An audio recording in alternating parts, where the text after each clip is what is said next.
성경 누가복음 9장 1절에서 9절 말씀을 가지고 부전자전 이와 같은 제목으로 잠시 은혜를 받도록 하겠습니다.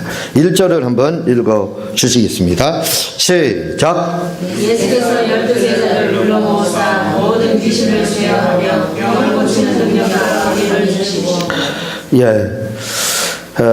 예수님께서 12제자를 불러 모으고 이들에게 파송을, 다시 말하면 전도, 증인은 아닙니다. 전도 여행을 이렇게 파송을 지금 하고 있습니다.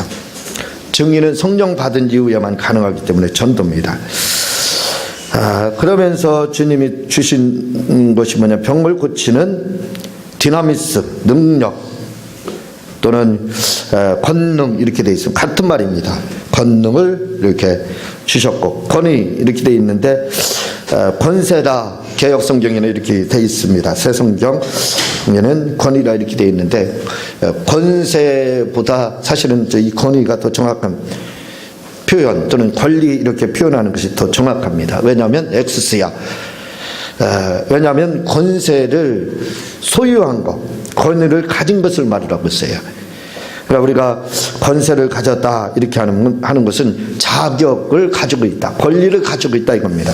그래서 권리를 가지고 있다는 것은 권리를 행사하지 않으면 그것은 사장되어 있는 겁니다. 의미가 없습니다. 그래서 권세를, 내가 하나님의 자녀가 되는 권세를 가지고 있으니까 마귀는 오늘부터 종쳤다, 끝이다, 떠나갔다 라고 생각하는데 그것은 오산입니다. 예수님께도 마귀는 떠나가지 않고 끝까지 살아있을 때 예수님을 괴롭혔고, 지금 예수님이 가신 지 2000년이 지났지만 마귀는 역시 우리 가운데서 우리에게 시험과 고난을, 고통을 주고 있습니다. 그러니까 마귀는 알아서 엑스시아를 가지고 있으면 떠날 것이다 라고 이야기를 하고 생각을 할 수 있지만 성경은 그렇게 말하고 있지 않습니다. 톰슨 주석 성경에서는 이 권세를 뭘로 다 이야기를 하냐면 이렇게 말을 하고 합니다. 이렇게 말을 하고 있어요. 능력을 행사할 수 있는 권리 또는 권위, 이렇게 되어 있습니다. 능력, 그게 뭐라고 했어요? 권능, 디나미스라고 그랬어요. 능력을 행사할 수 있는 권리를 가지고 있다, 자격증을 가지고 있다, 자격을 가지고 있다, 그런 뜻입니다. 그러니까 우리는 이 사실을 잘 알고, 나는 이제 자녀들은 권세가 됐으니까 권세만 있으면 뭐 자동으로 다 모든 문들이, 요즘은 자동문들이 있어가지고 문만 닫고 들어오면 자동으로 다 닫힙니다. 그렇게 생각해서 이제 귀신들도 자동으로 다 알아서 이렇게 악한 흑암의 영들도 떠나가지 않겠느냐라고 생각을 하지만, 권리, 엑스시아라는 말은 그렇게 되어 있지 않습니다. 그냥 자격만 가지고 있을 뿐이에요. 자격 가지고 있으면서 안 쓰면 아무 소용이 없어요. 여러분들이 1급 정비 기사 자격증을 가지고 있어도요, 집에다 놓고 장롱에다 넣어놔봐요. 면허증 그러잖아요. 장롱 면허증. 아무 소용 없잖아요. 그거랑 똑같습니다. 그래서 권리를, 권세가 가지고 있다는 것은 참 훌륭합니다. 왜냐하면 그 자격증을, 운전면허증을 가지고 운전을 할 수 있는 자격이, 권리가, 권위가 주어졌어요. 그러나 그것을 행사하지 않으면 20년, 30년 면허증 따놓고 있다 할지라도 사용하지를 못하게 되는 겁니다. 아무 의미가 없게 된다 이거죠. 그래서 권세를 가진 것도 중요하지만 그보다 더 중요한 건 권세를 행사하는 것, 행하는 것이 중요한 겁니다. 그래서 톰슨 주석 성경에서는 바로 권세는 뭘 말을 하냐, 능력을 행사할 수 있는 자격, 권리, 권위, 이렇게 해석을 하고 있습니다. 이 해석이 바로 정확한 해석입니다. 그리고 권능에 대해서는 톰슨 주석 성경에서는 힘이다 이렇게 말을 하고 있어요. 그래서 우리가 권위를 가지고, 권세를 가지고 있으니까 이제는 능력을 행하시기를, 예수님의 이름을 가지고 능력을 행하시기를 예수님의 이름으로 부탁을 드립니다. 이제 하나님 나라를 전파하며 앓는 자를 고치게 하려고 보냈다. 그렇죠. 복음을 전도하고 증인으로서 이렇게 하지 않고 있습니다.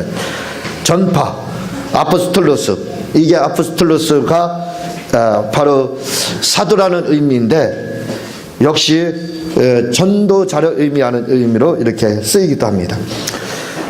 이 앓는 자를 고치게 하고 요 일을 병을 고치고 예수님이 행사했던 그 일을 똑같이 행하게 하기 위해서 예수님께서 권위를 능력 행할 수 있는 권세를 주고 그들을 파송을 하게 됩니다. 3절을 보게 되면 이르시되 여행을 위하여 아무것도 가지지 말며 지팡이나 배낭이나 양식이나 돈이나 두벌 옷을 가지지 말며 어느 집에 들어가더니 거기서 머물러 거기서 떠나기까지 거기 있으라. 이제 이렇게 이야기를 하고 있습니다. 이 문제, 이 지금 3절부터의 이 4절의 내용을 여러분들은 이 당시의 이스라엘의 문화를 모르면 이게 무슨 말인가 할 겁니다. 아니 전도 가는데 배낭여행 가는 것도 아닌데 배낭여행을 가면 무전여행 아무것도 가지지 않고 가서 때로는 노가대 막일을 하고 해서 또는 뭐 아르바이트해서 돈 벌어서 그 다음에 이제 또 하루 생활을 하고 이렇게 무전여행을 한다든가 아니면 뭐 어디 가서 그 대접을 받는다든가 그렇게 하는 거 그게 아닙니다. 그렇게 그런 의미로 다 지금 말씀하는 게 아니에요. 우리나라의 무전여행, 배낭여행 지금 식으로 그렇게 생각하면 오산입니다. 그게 아니에요. 왜 이런 말씀을 했느냐면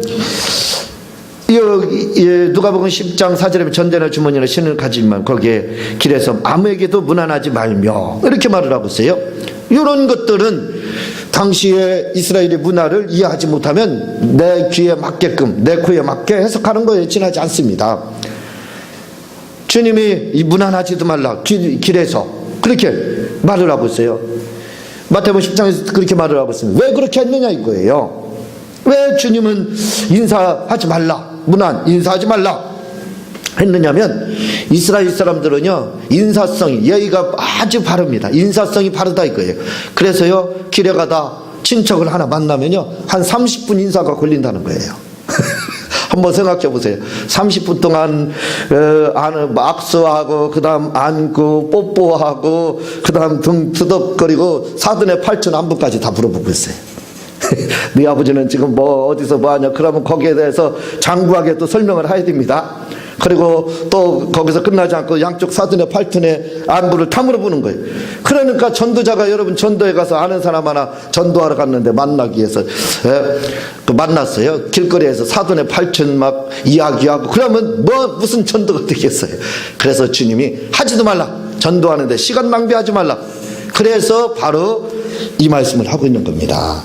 이스라엘 문화를 알지 않으면 이게 이해가 되지 않는 거예요. 양식이나 두벌은 이스라엘에서는요 이것도요 문화입니다. 영광이가 터키를 갔다 와서 이야기하는 게 뭐냐면 터키 사람들이 손님을 잘 대접한다는 거예요. 이 아랍 문화도 그래요. 손님들에 대해 극진합니다. 이게 중동의 문화예요. 팔레스타인 문화가 바로 그렇습니다. 이스라엘 문화도 그래요. 이스라엘 문화도 손님이 한 번 오면요 손님을 얼마나 극진히 대접하는지 몰라요. 그래서 손님이 동네에 한 번 왔다 그러면 자기 집에서 극진하게 대접하는 정도가 아니라 그 다음 집에서 초청을 합니다. 우리 집에서 아침 드세요.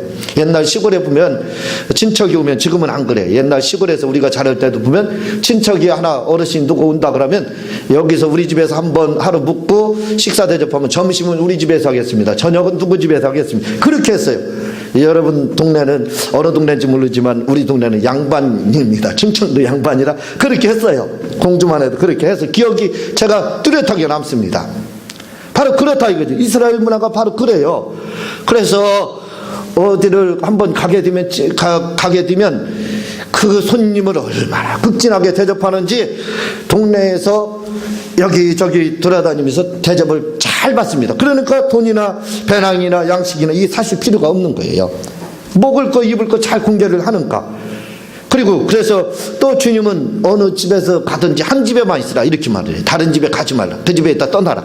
왜냐하면 말씀드렸듯이 그 집에 가서 전도하러 간 사람이요 다른 집에 갑니다. 다른 집에 가서 묵게 되면요 또 그 집에서 여기서 저기서 대접한다고 그러면서 안부 물어보고 해봐요. 사돈의 팔촌의 12촌에 서로 이야기를 해보시기 바랍니다. 그거 얘기하다 한나절 다 가는 거예요. 예수님 전화 시간이 부족하다 이거예요. 그래서 하지 말라는 겁니다. 한 집에만 머물러라. 그리고 떠나라. 이렇게 하는 거예요. 그리고 5절에 보면요, 누구든지 너를 영접하지 아니하거든 그 성에서 떠날 때 너희 발에서 먼지를 털어버려 그들에게 증거를 삼으라 하신, 이것도요 이스라엘의 문화입니다. 잘 이해해야 돼. 우리가 당시 랍비들이 가르친 것은 뭐냐면 이방인들에 대한, 우리가 잘 알고 있죠. 선지식을 가지고 있습니다. 이스라엘 사람들이 이방인들에 대해서 생각하는 게 뭐냐면 촌놈, 지금 우리 식으로 하면 촌놈 이렇게 생각하는 거예요. 촌보 이렇게 생각하는 거예요. 왜냐하면 이 이방인들 그 정도도 아이고 촌보다 촌사람 이 정도는 아주 굉장히 극진하게 대접하는 겁니다. 이방인들이 이방인의 개 이렇게 생각해요. 우리도 그렇게 사람들한테, 저는 욕을 잘 못해요. 그렇지만 좀 양해를 바랍니다. 개새끼 하는 거 그렇게 생각하면 돼요. 이방인을 그들은 개 무슨 것처럼 생각을 했습니다. 그렇게 취급을 했어요. 그러니까 흑살이 껍데기 껌 정도가 아닙니다. 아주 말하자면 개무시를 했어요. 그렇게 어느 식으로요? 그렇게 무시를 했습니다. 그래서 랍비들은요, 너 어디 갔다 왔느냐? 저기 믿지 않는 이방인 나라 갔다 왔는데. 그래? 그럼 너 들어볼 때 성수를 더럽히면 안 된다. 네 몸에 있는 먼지까지 다 털고 신발 벗어가지고 신발까지도 칫솔로 깨끗이 문질러서 흙 하나 먼지 하나 없도록 하고 들어와야 된다. 왜냐하면 그대로 오게 되면 성수를 더럽히는 거다. 이스라엘을 들어서는 것이 성수입니다. 그걸 더럽힌다고 성역을 더럽히는 거다. 이렇게 해가지고 그들은 먼지까지 털라 그랬어요. 이것은 뭐냐면 이방인에 대한 저주고 심판입니다. 그들에게 있어서 바로 그거예요. 예수님에 대해서 그렇게 전했는데 받지 않는, 그건 바로 심판을 의미한다 하고 주님이 그렇게 말씀을 하고 있는 겁니다. 그리고 이제 예수님의 이 활동을 보고 헤롯이 깜짝 놀랐죠. 어찌 이런 일이, 이 내용이 기록이 이제 6절부터 9절까지 이렇게 돼 있습니다. 자, 9절을 보게 되면, 9장 1절을 보게 되면 예수께서 12 제자를 불러 모으사 이렇게 이야기하고 있습니다. 이 제자라는 말이 마데테스라고 되어 있습니다. 그것은 여러 가지 해석이 되지만 우리는 제자라는 말도 당시에 이스라엘에서의 제자의 문화를 알아야 됩니다. 문화, 에도스, 바로 습관 이렇게 돼, 윤리, 습관, 에도스 이렇게 되어 있습니다. 하나의 문화에, 당시 제자라고 할 때는 제자라고 하는 말이 우리나라에서 쓰이는 말과 이스라엘에서 제자라는 말의 쓰임은 완전히 다르다 이거죠. 그래서 우리가 이 제자라는 말에 대해서 제자교육 막 굉장히 많이 외칩니다. 제자교육. 저는 궁금해요. 제자교육이라는 말을 진짜 알고 쓸까? 그 말을 알고 과연 쓰고 있을까? 그게 궁금합니다. 왜냐면요, 이 제자 마데테스라는 말은 뜻은 그럴싸하고 포장을 할 수가 있어요. 그래, 뭐 제자, 스승 그렇게 할 수가 있습니다. 그러나 이 말에 담겨져 있는 당시의 문화를 해석하지 않으면 제자라는 말이 그렇게 간단하고 쉽게 얘기할 수 있는 게 아니에요. 여러분, 제자 되는 것이 아이고 뭐 학교에서 교육 받으면 제자입니다, 제 스승입니다, 그렇게 이야기해요. 그건 지식만 전달한 겁니다. 지식 수단만 전달해 줬을 뿐이에요. 우리나라 제자라는, 옛날에 스승은 사부들은 그렇지 않습니다. 스승의 그림자도 받지 않았다고 했어요. 군사부 일체락에서 임금과 신하와 아버지는 같아 이렇게 여겼습니다. 지금 그렇게 생각하나요? 제자교육, 말하자면 스승 이 제자교육, 학교 제자교육이 잘못된 겁니다. 그것도 역시 원래 제자교육은 마데테스의 교육도 바로 군사부 일차와 같은 교육입니다. 달라요. 그냥 지식만, 그래 너 1 더하기 1이 뭐냐? 3입니다. 틀렸어. 2야. 이렇게 가르쳐 주는 거, 그게 제자교육이 아니라 그건 지식을 전달해 주는 겁니다. 제자교육이라는 것은 뭐냐면, 마데테스라고 하는 제자교육은, 당시 제자교육은 완전히 스승을 모방하는 거. 오늘 예화, 주보 예화에 나와 있지만 스승을 모방하는 겁니다. 완전히 스승을 흉내내고 빼닮는 거예요. 스승 그대로. 스승이 웃는다 그러면 같이 웃고 웃는 거, 스승의 웃는 모습까지도 그대로 본받는 거예요. 그대로 흉내내는 겁니다. 스승이 글자를 삐뚤리게 했다. 그럼 삐뚤리게 하는 거예요. 요즘에는 개인기라고 하죠. 그래서 다른 사람 흉내를 잘 냅니다. 연예인들이요. 그래서 개인기가 좋은 사람들은 연예인들 중에서도 금방 출세하잖아요. 금방 뜨잖아요. 그 모창이니 뭐 이런 거 잘하는 사람. 그 개인기라고 하거든요. 마찬가지입니다. 이 제자 교육이라는 것은 말투까지 똑같은 거예요. 예수님이 행동하시는 모습까지 똑같아요. 예수님이 어떻게 거룩하게 행동하셨으면 거룩하게. 그렇게 하나부터 열까지 다른 게 없습니다. 그렇게 본받으려면요 어떻게 해야 됩니까? 여러분 하루에 한두 시간 만나서 오늘 제자교육 합시다. 오늘은 신론에 대해서 배우겠습니다. 내일은 교회론에 대해서 배우겠습니다. 그 다음 날은 성령론 1시간 해가지고 그게 무슨 제자교육이냐 이거예요. 지식 전달해 주는 겁니다. 그건 제자교육이 아니라 이거지요. 제자교육은 뭔 줄 아세요? 동고동락입니다. 같이 사는 거예요. 비박을 하고 노숙을 하는 겁니다. 예수님의 제자교육 바로 그거예요. 예수님이 3년 6개월 동안 제자들을 어떻게 했습니까? 비박을 하고 노숙을 하고 그렇게 같이 한 몸이 마치 일심동체와 같이 12제자가 한 몸으로 움직였습니다. 그게 바로 제자라는 뜻이에요. 그러니까 우리가 내가 예수님의 제자가 쉽게 말할 수 없는 거예요. 말은 쉽게 할 수 있을지 모르지만 그러나 그 뜻을 바로 알고 내가 제자가 됐는지 안 됐는지 하는 것은 그렇게 쉽게 나는 예수님의 제자다 쉽게 말할 수 없는 겁니다. 그게 바로 마데테스 제자라는 뜻이에요. 그러니까 제자 교육이 얼마나 힘든지 아세요. 그래서 이 운동을 다른 단어로 바꾸게 되면 예수 닮기 운동 이렇게 말할 수가 있습니다. 이것을 사자성어로 바꾸게 되면 바로 부전자전입니다. 그렇지요. 부전자전이라는 말을 국어사전에서는 뭐라고 이야기하냐면 아버지의 태도나 성향이 그대로 아들에게 이어지다 이렇게 돼 있어요. 얼마나 잘 표현된 말입니까? 제자라는 말이 바로 부전자전이에요. 그대로입니다. 부모 아들은 아버지를 닮고 딸은 어머니를 닮고 또는 아버지도 닮죠. 아들이 아빠도 닮고 엄마도 닮는 거 그대로 빼어 닮는 겁니다. 그게 바로 제자교육이다 이거죠. 그래서요 사람들이 성은 속일 수 있어요. 그렇지요. 성을 속일 수는 있습니다. 그래서 성을 속일 수 있어서 미국으로다 이민 가서 다른 성을 가지고 있다 할지라도 그 사람에게 있어서 나타나는 유전자는 변함이 없습니다. 유전자는 속이지 못해요. 아무리 성을 속였다 할지라도 유전자는 똑같습니다. 같은 유전자를 가지고 있어요. 마치 그것과 같습니다. 우리가 제자라고 하는 말은 뭘과 같으냐면 마치 그런 유전자가 같은 거예요. 유전자가 같은 유전자. 성은 다를 수 있지만 마치 유전자가 같은 것처럼 예수님의 모습 그대로를 그냥 본받는 겁니다. 그래서 부전자전이 아니라 주전자전이라고 해야 되나요? 그렇게 이야기해야 될지는 모르겠습니다. 어쨌든 예수님의 성태나 성향이나 그 모든 것들을 그대로 닮아가는 거, 닮는 거, 그게 바로 제자입니다. 그걸 바로 사자성어로 하면 부전자전이에요. 우리 할머니가 굉장히 떨어요. 제가 어렸을 때 우리 할머니를 보면 떨어져요. 왜 이렇게 떨으실까? 그렇게 생각을 했어요. 그러다가 우리 아버지를 보니까 아버지도 떨고 계셔요. 아버지를 떨고 계셔요. 그런데 제가 그 초등학교 때 어느 날 보니까 제가 떨고 있는 거 있지요. 저도 그렇게 떨고 있는 겁니다. 지금까지 떨고 있잖아요. 지금까지 떨고 있잖아요. 이게 바로 부전자전입니다. 네.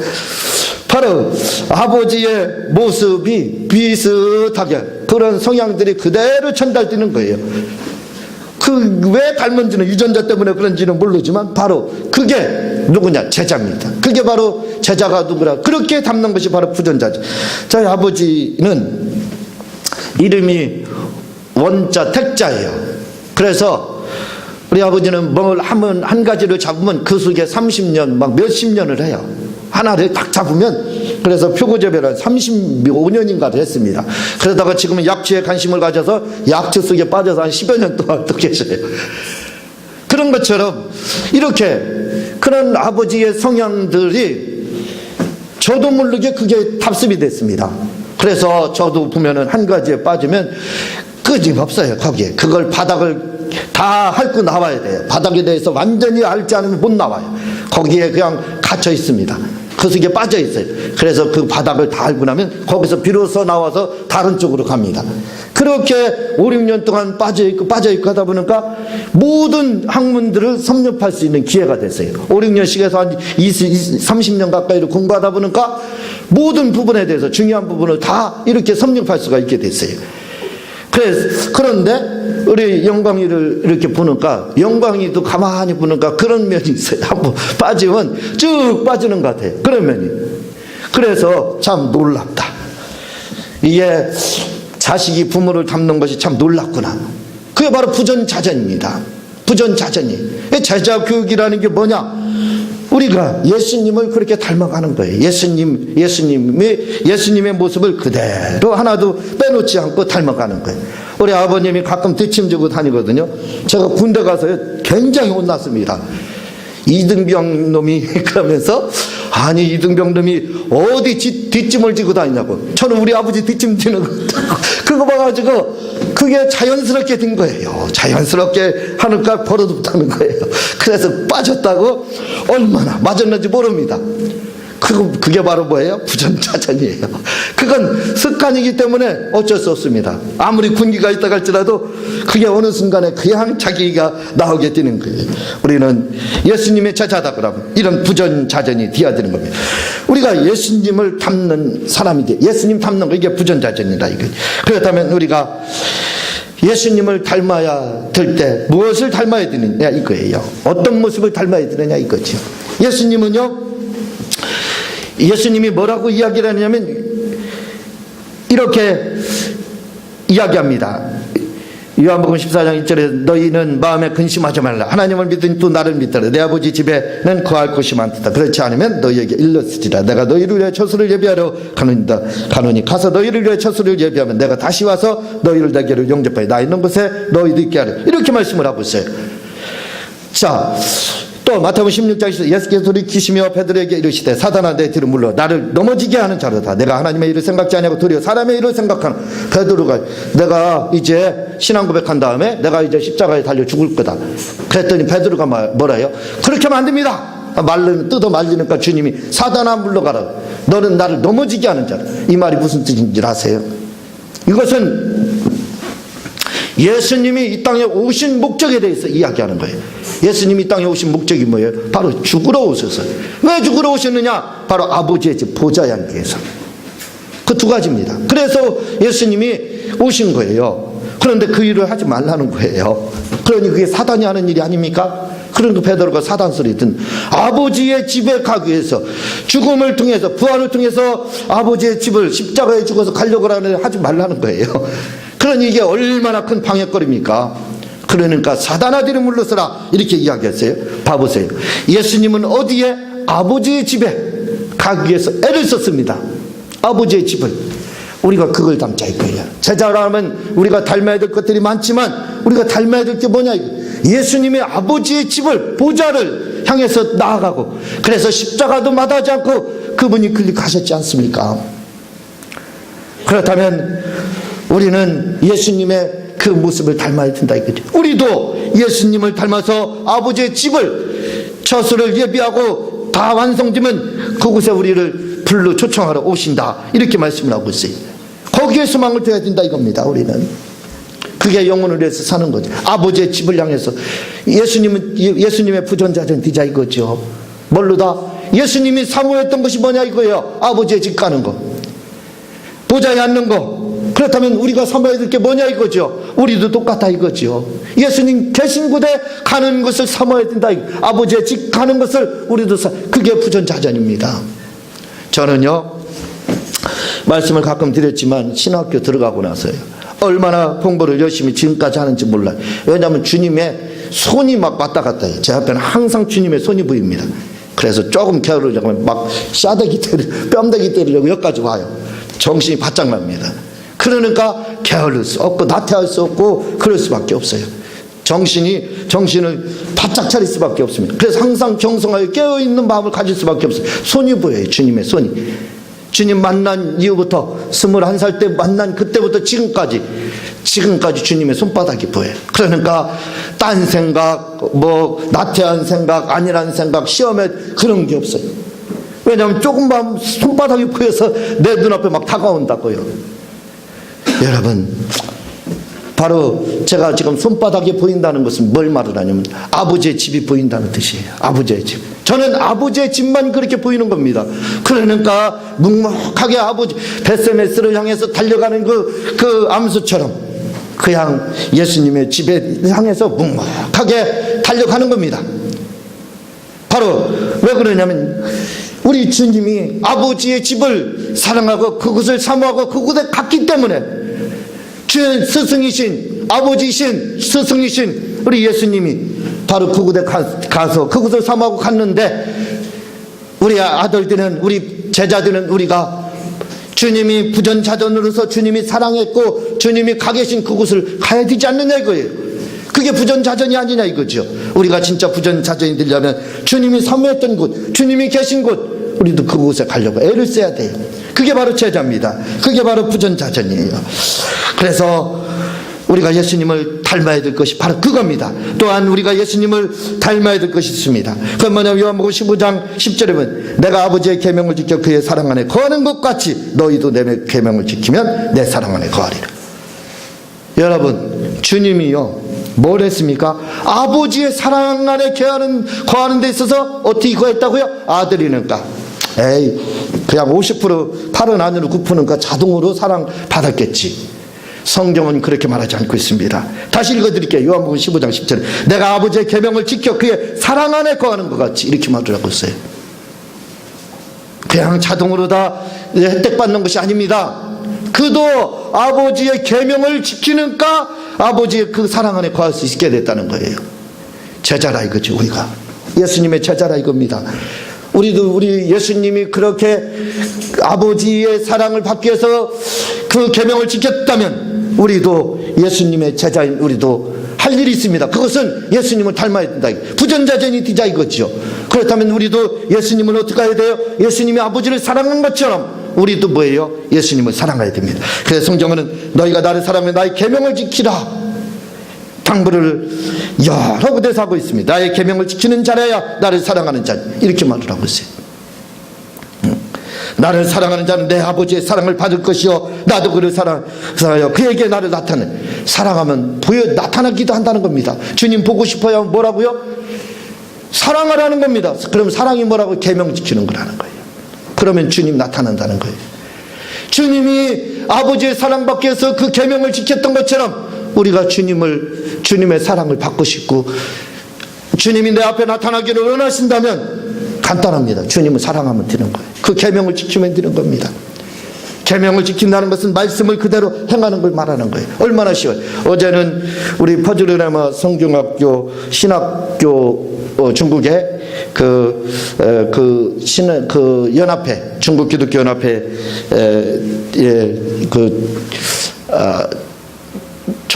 총장이 아니라 노회장 총회장님이죠. 그분이 지금 한국에 계신데 그분이 다녀가셨습니다. 이야기를 나누면서 뭘 이야기하냐면 시에 대해서 시인이래요. 시인 등단하고 뭐 큰 일을 하더라고요. 중국의 목사님들 40명이 내일 모레 들어온대. 그래서 저녁에 한번 저한테 설교해달라 이렇게 해서 이제 오셨는데 그 목사님이 이 중국 공산당 출신입니다. 그런데 이 목사님이 시인이에요. 그래서 저는 책은 많이 썼지만 제가 시에 대해서 알고 싶은데 시라는 건 뭡니까? 그랬더니요 목사님 시가 바로 이런 겁니다 하고 이야기해요. 있지도 않아요. 그 뭐냐면 제목이 만약에 단추라고 하면 단추, 겨울엔 꽉꽉이라고 하나? 여름엔 헐헐 이렇게 그게 시라는 거예요. 그게 하나 시입니까? 그 명제 아니냐? 그랬더니 그런 게 시라는 거예요. 겨울에는 꼭꼭 옷깃을 매는 것처럼 단추를 다 잠그잖아요. 그게 단추라는 거예요. 그리고 여름에는 더우는 거 다 열어놓고 다 있잖아요. 그게 바로 시라는 겁니다. 그래요? 뭐든지 소스만 하나 제공만 되면 금방 열리는 겁니다. 금방 열리는 거예요. 그래서 시라는 게 이런 거구나. 앞으로는 내가 시로 다 내 책들을 다 요약을 한 줄로 이제 다 해야 되겠다. 각 장마다 시로 다 요약을 해서 아예 읽기 쉽고 요약하고 알기 쉽게 내가 그렇게 정리를 다시 해야 되겠다. 이제 그런 생각을 가졌는데, 그래서 제가 시로 다 표현을 했습니다. 뭘 표현을 했느냐면, 뭘 표현을 시로 다 하고 싶으냐면, 제가 우리 스승 목사님이 지금 미국에 계신데 돌아가셨는지를 몰라요. 그 문창소 목사님이라는 그 교수님인데 저에겐 지대한 영향을 끼쳤습니다. 아리스토텔레스는 12개의 범주를 생각의 틀, 생각을 하면 12개에다 저장을 한다는 거예요. 근데 저에게 있어서는 250가지 범주를 제가 가지고 있는데, 250가지 범주를 가질 수 있게끔 그 범주를, 그 소스를 제공하신 분이 바로 누구냐면 우리 그 문창수 그 교수님입니다. 잘 만났어요. 저에게 지대한 사상에 영향을 끼친 분이에요. 그런데 그걸 어떻게 표현할지를 몰랐는데, 바로 문창수 목사님은 나에게 12가지 범주를 허락하셨구나 하는 것이 하나의 시가 되는 거예요. 이렇게 시를 표현을 하면 되겠구나 하는 생각을 가졌습니다. 또한 찰스 캡스라는 분을 통해서 저는 지대한 또한 영향을 받았어요. 그게 뭐냐면, 믿음이라는 것에 대해서 여러분들도 그렇지만 하나님의 것이다, 하나님이 주셔야 된다, 그걸 단기간에 단 한 권의 책으로 한 권의 책을 요약해서 확 인식전환, 패러다임을 바꿔놨습니다. 그게 뭐냐면, 믿음은 내 것이다. 저는 그분의 책을 통해서 그걸 발견했어요. 이게 하나의 시입니다. 또 프라데릭 프라이 목사님을 통해서 사람들이 말하는 뇌마는 뭐 어떻다고 하는데, 뇌마에 대해서 하나님의 말씀을 그대로 믿어야 될 이유가 바로 이거구나, 천국 생방송이 이루어지고 있구나. 프라데릭 프라이 목사님을 통해서 그걸 받았습니다. 그게 하나의 시예요. 그리고 케네세기 목사님을 통해서는 야고보서를 받았습니다. 야고보서를 배웠어요. 그분은 다시 말하면 그들이 쓴 책들이 수도 없이 많아요. 그걸 하나의 시로 다 요약한 겁니다. 제가 말씀드린 단추라는 시를 간단하게 이렇게 하는 한 절로 명제처럼 요약이 되더라 이거죠. 그러면 저에게 지대한 영향을 미친 분들의 그 사상, 그 책들을, 수많은 책들이 있지만 60권 70권이 있지만 그걸 하나로 요약을 하게 되면 간단합니다. 해김 목사님 말씀을 드리듯이 뭐냐면, 저에게 야고보서를 가르쳐줬어요. 행함이 없는 믿음은 죽은 것이다. 다시 말하면 파라클레토스를 가르쳐줬습니다. 성령이 뭐냐, 어떤 분이냐, 가만히 있어도 돕는데 아니라는 겁니다. 성령은 내가 뭔가를 조치를 취하지 않으면, 조치를 취할 때는 기도를 해서 묵상을 해서 영감을 갖고 그 조치를 취하지 않으면 성령님은 돕지 않는다는 거예요. 그게 바로 야고보서를 가르친 겁니다. 그래서 야고보서, 그걸 배웠습니다. 그리고 이제는 해김 목사님의 그러한 야고보서가 아니라, 내가 야고보서를 하야 하나님이 나를 도와주시고 나에게 복을 주시는가, 내가 야고보서 신앙을 가져야 되겠다 라고 생각을 했었는데, 지금은 그렇지 않습니다. 지금은 요한복음 14장 15절에서 말하는 것 같이 나를 사랑하는 자는 나의 계명을 지킨다고 했습니다. 다시 말하면 뭡니까? 계명을 지켜야, 계명을 지키는 것이 뭐예요? 나를 사랑하는 거라는 거예요. 지금은 그래서 예수님이 저의 롤모델입니다. 왜 이 야고보서로 살아야 되느냐? 이유는 간단합니다. 뭐 때문에요? 내가 예수님을 사랑하는데, 사랑하면 뭐라고 그랬어요? 증거를 내놓으라는 겁니다. 증거가 뭐냐? 계명 지키라는 거예요. 다시 말하면 야고보서를 행하라는 거예요. 행함이 없는 믿음은 죽은 믿음이라는 겁니다. 그래서 요한복음 14장을 나는 시로 다 표현하게 되겠다. 내 시로 표현하게 되면 바로 그거구나. 나를 사랑하면 나의 계명을 지키는 거구나. 바로 그걸 말하는구나 라고 깨달았습니다. 여러분, 우리가 가져야 될 게 있어요. 그게 뭐냐면요, 우리는 마데테스, 예수님의 제자입니다. 제자는 뭐라고요? 부전자전이 되어야 돼요. 부전자전이 되지 않으면 제자가 아닙니다. 예수님의 모습 그대로를 흉내내지 않으면 더 많은 것들을 흉내낼 게 있어요.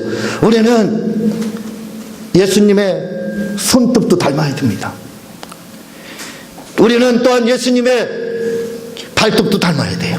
예수님이 발톱 밑에 때가 있다면 그 때까지도 우리는 닮아야 돼요. 그게 뭐예요? 제자입니다. 그게 뭐예요? 바로 부전자전이에요.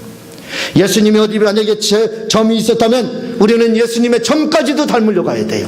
그게 뭐예요? 바로 부전자전입니다. 그게 제자입니다. 예수님이 가지고 있는 모습이 어떤 모습이라면 그 모습까지도 우리는 그대로 닮으려 가야 돼요. 그게 바로 제자 교육입니다.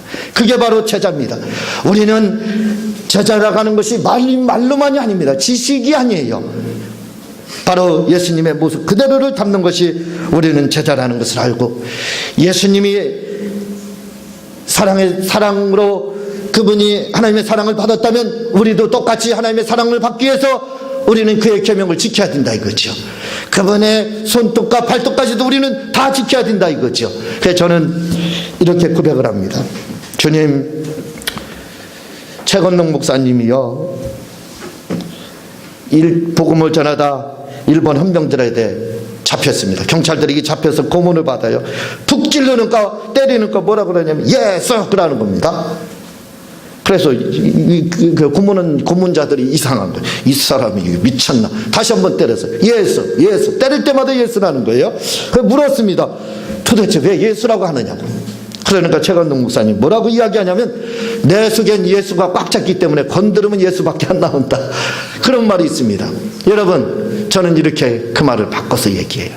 주님 앞에 저는 기도할 때 그 말을 바꿉니다. 주님, 제 배를 회복해 보세요. 저를 한번 해부해 보세요.